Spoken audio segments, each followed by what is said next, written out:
food is the great equalizer. Yes. Because as you said in the very beginning, we have to eat to live. Gotta eat. Talk to me about fasting. So I got to keep it simple. I like to simplify everything. Okay. I think we should eat when the sun is up. Okay. That's it. You know, the intermittent fasting, I don't think women should go much longer than after the sun is up. Sometimes I skip up breakfast, but in my matcha, I make sure I have a little bit of protein powder, some gelatin. So I've got some healthy fats, a little extra protein. So I'm not going empties through the rest of the morning. Yeah. But really our ancestors didn't have light switches. So I like to eat the way they did. Yeah. And so they ate when the sun was out. Okay. And that to me is the most kind of like simple way to break down fasting, because you can, do the 16, 18. That's like men can do that more than we can. Sure. And when we're at different phases of our cycle, there's better times for fasting than others. Like when you're in your luteal phase, closer to your period, you definitely want to have more nutrition. You can get away with it a little bit more in your follicular phase. But it's really about, again, what feels good for you and listening to your body. Yeah. And so the simple way I really think of it is like eat when the sun is up. When the sun is down, your metabolism starts to go down. Peak nutrition, peak digestion times are like 7 to 9 a.m. That's a little early for me.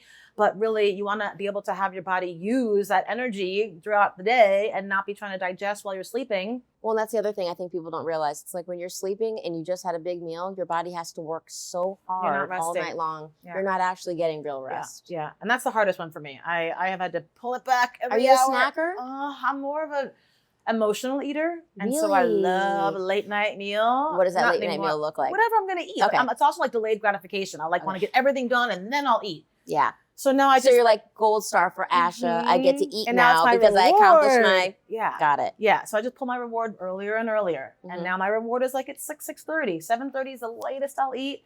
If I'm out to dinner once in a while, then, it's a later night. But for the most part, if I'm home, I'm like when I'm in Palm Beach, that's my grandma life. I am in bed by like 8 o'clock. I've had dinner. I've had my beach walk. I've already walked after my meal, which is great for your digestion, to go for a 20-minute walk after you've eaten. Grandma life is where it's at. No, it's a good life. Soft really life. good. Soft life is where it's at. It's good. So if you could tell someone like what works for you, because again, we're all biodiverse. We're all individually made. And everything, there's no one size fits all for everyone. Like, what is a perfect day? All things considered, because obviously things happen, chaos happens. But all things considered, what is a perfect day for you? Eating, movement, meditation, food. So what time do you get up? I get up naturally between like 6:30 and 7. Okay. 7:30 if I really want to make myself stay in bed a little bit longer. I used to be able to sleep till like 8, 9. That was like the glory days. But now my body naturally wakes up like around 7.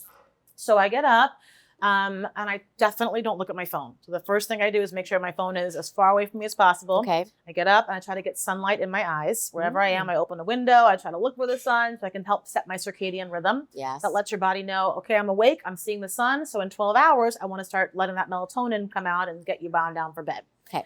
So see the sunlight. Then I start my morning routine, which is a little extensive, but it's what works for me. It's supplement. It's hot lemon water. Great for your digestion first thing in the morning. So I have all of that. And then I want to move, whether it's a little bit of cardio to get my VO2 max up, or my heart health, or Pilates. Those are my two sort of strength training and cardio training are my two go-tos. So I'm doing one of those. Then I like to spend some time on my skincare. Yeah, I know you love your skincare. On a slow morning, do I. If I don't have a meeting, I try to have my meetings a little bit later in the morning so I can spend a nice half an hour really working on my skin and gua sha, all the things. And then I dive into my day. So I try to do my heaviest head down tasks first. So heavy meetings or admin tasks, do that first thing in the morning. And then the afternoon, I like to make sure I'm getting extra food in. So I'm eating my biggest meal on a great day, like 3 o'clock. Like supper, your biggest meal. And then winding down the day, like a nice walk, hanging out with my husband. Maybe we'll go for an early dinner, beach walk. And then I'm usually watching a documentary about something insane. I love a good somebody's missing, or which is terrible to watch before bed, but I love it. A good documentary. Something that's gonna scare the hell out of you and give you nightmares. Yes, which is probably not the best practice. We all have our vices, though. Yeah, we do, absolutely. Yeah. So bizarre cult documentaries are where that's where you're in. Yeah, I'm in. And then what about if you had, and this is something that I just am always fascinated by, but if there was only one thing that you could eat for the rest of your life, and don't worry about how it would make you feel, weight that you would gain or not or whatever. But if you only could have one, does it matter how I feel afterwards? Because I factor that in. When I eat something, so it doesn't matter how you feel afterwards. It's just something that if I only could choose one thing for the rest of my life, this is what it would be for me. Really hard question. I know. Probably So lame. How about like bone broth rice? Mine's rice also.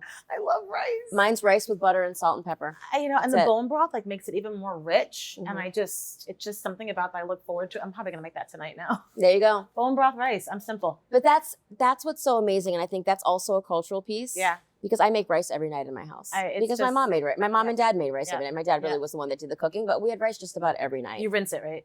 I don't rinse my rice.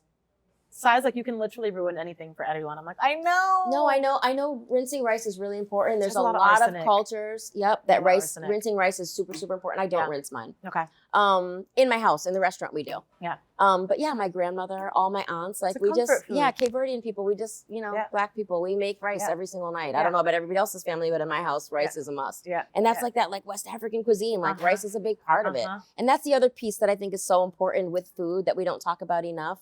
It's just those cultural mores. Yeah. It's like there's the nutrition piece, there's the health wellness piece, there's the God Almighty, let's make sure that families have access piece. And then there's also what is the part that connects you to your ancestors? Yeah.